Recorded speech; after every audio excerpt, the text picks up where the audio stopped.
किरण महाराज नागर महाब्बा का समाचार सुनाएंगे दोस्त। नगर महाबा की समाचार मेरे जंगी बहुत सुंदर है। मेरे मोहब्बा का यंता कैसे रहा करता है साथी? बहुत खुशहाली है महाराज।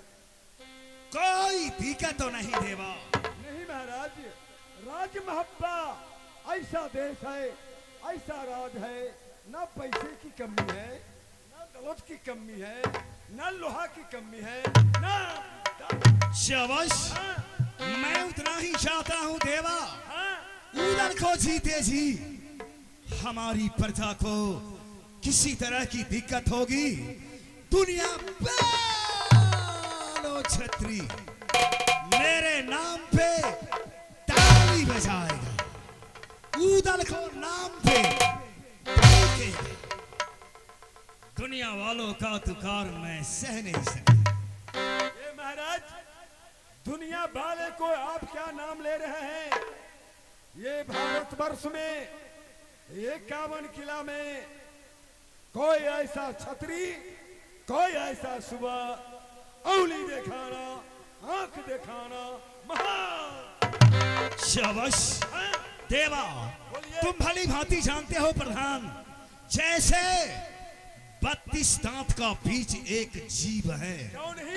उस प्रकार से ये महाब्बा किला, क्यों नहीं भैया, क्यों नहीं? 51 किला का छतरी ऊदल का ऊपर हमेशा लोगों ने सोच रहा है कब मैं पाऊं महाब्बा सुना, धोखा देने के लिए दुनिया वालों सोच रहा है, सोच रहा है, सोच। इसलिए मैंने बार बार महाब्बा का समाचार पूछता हूँ भैया। क्यों नहीं भैया? ये दुनिया वाले छतरी सोच रहे हैं अपने लिए, ये राज महब्बा का जिम्मेदार संदेला वंश का वो सोच रहे हैं अपने लिए। हाँ, शाबाश हाँ? देवा, बोलिए। राजा का कर्तव्य है प्रजा का समाचार पूछना, क्यों नहीं? इसलिए मैं बार बार महाब्बा का समाचार पूछता भैया, हूँ।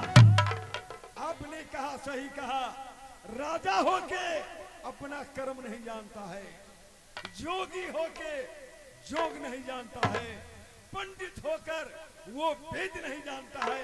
वाह! शाबाश। हाँ, हाँ।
बंगला शिराकार। हाँ सही मेरे कहा। बंगला का दरबारी कहा है। ठीक है भैया, आपने कह रहे हैं जो बंगला उदासी छा रहा है, सही बात है। आज मुझे मालूम क्या हुआ है, क्या मालूम है दो देवा? सिपाही जो है यहाँ को 14 नाल को बंदूक को लेकर 1 नंबर गेट को छोड़कर 2 नंबर पर है। हाँ 1 नंबर छोड़कर 2 नंबर का ड्यूटी करता है। हाँ भैया 2 नंबर। अरे मैंने तो उसे 1 नंबर का ड्यूटी दिया था, अच्छा फिर भी वो आज हमारी आदेश को उल्लंघन कर दिया है। अच्छा 2 नंबर का ड्यूटी करता है। हाँ 2 नंबर पर है। आज कारण क्या है देवा? क्या जाने जो बहादुरों ने मेन गेट का ड्यूटी छोड़ दिया। भैया, हो जल्दी बुलाओ आज उदल बंगला पे, ये पूछेंगे कुशाला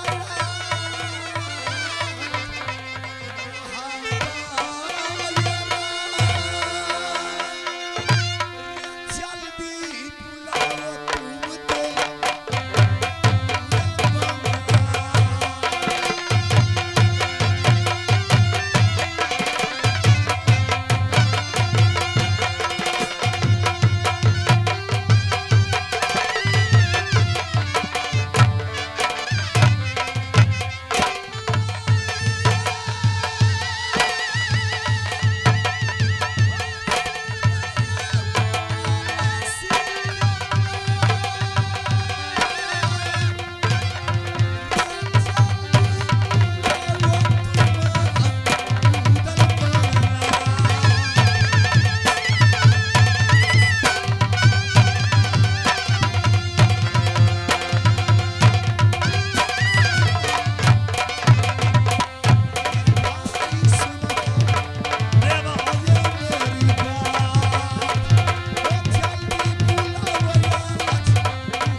बुलाएंगे प्रधान। कहा है द्वारपाल? ठीक है महाराज। राज और ताज का समाचार भेजो। गर्मी मिजाज को ठंडी किया जाए, आप अपना गाड़ी पर जाइए, मैं दरबारी को बुला रहा है। अच्छा हाँ जाइए। बुलाएंगे देवा, जल्दी बुलाएंगे, जल्दी बुलाएंगे। हाँ दरबारी, तुम जल्द से जल्द चले आओ, महाराज साहब का आदेश है, तुम जल्द से जल्द चले आओ।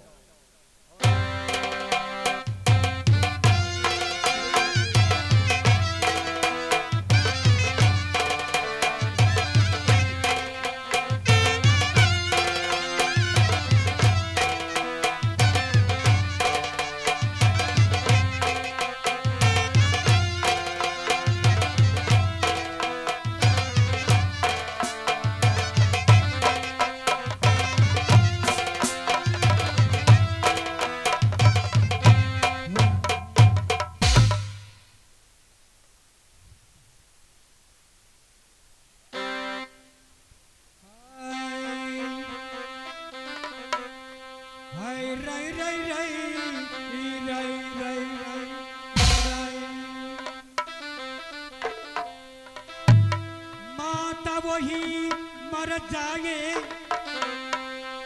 माता वही मर जाए, जो नन्हे दूध छोराए। अरे पिता वही मर जाए, जो विद्या नहीं पढ़ाए। बेटी वही मर जाए, बेटी वही मर जाए, जो कुल में दाग लगावे। अरे बेटा वही मर जाए, जो बाप के नाम गवावे।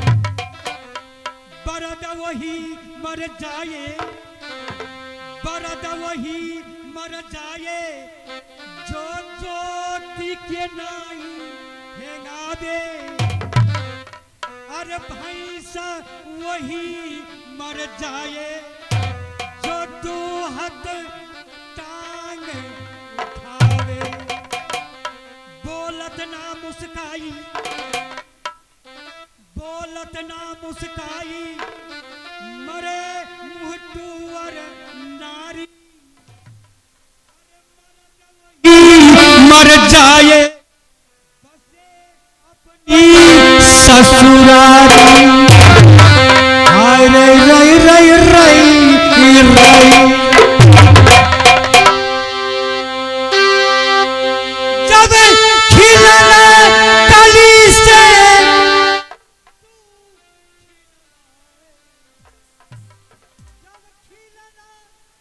कली से तू खिलना, हाय लटकल या नारावा ना हो।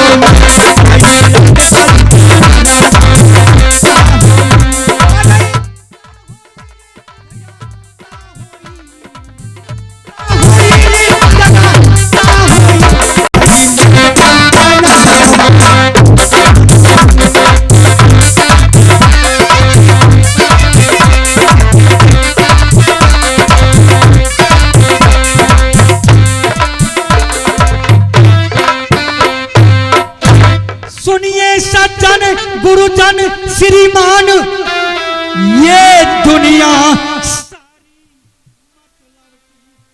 सुनिए सज्जन गुरुजन श्रीमान, ये दुनिया है सारी मतलब की।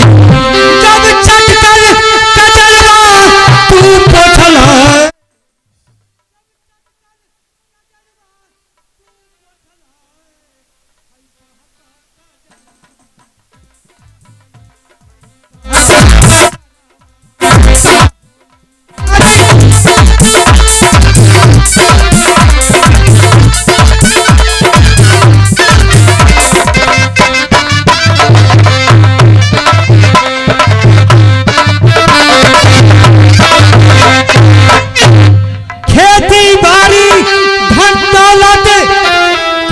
के हिस्सा तू निहला। खेती बाड़ी धन दौलत कर कर के हिस्सा तू निहला।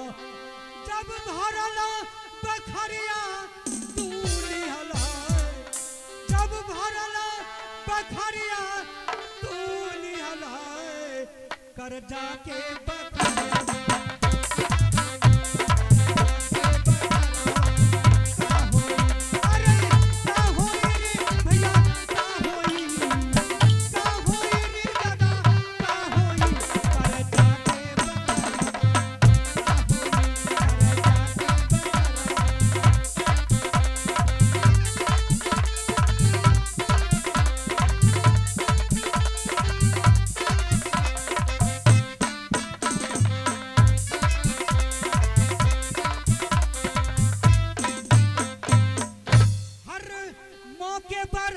हर महफिल में चुनी चुनी के गाना तू खैला।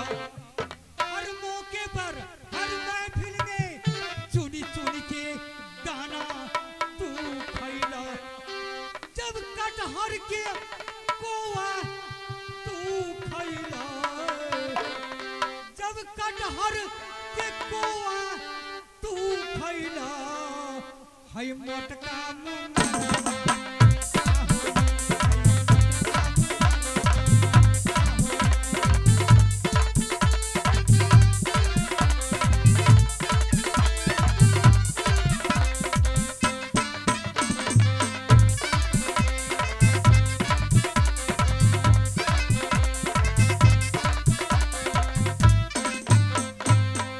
गैला महल महल ससुरारी, गैला तू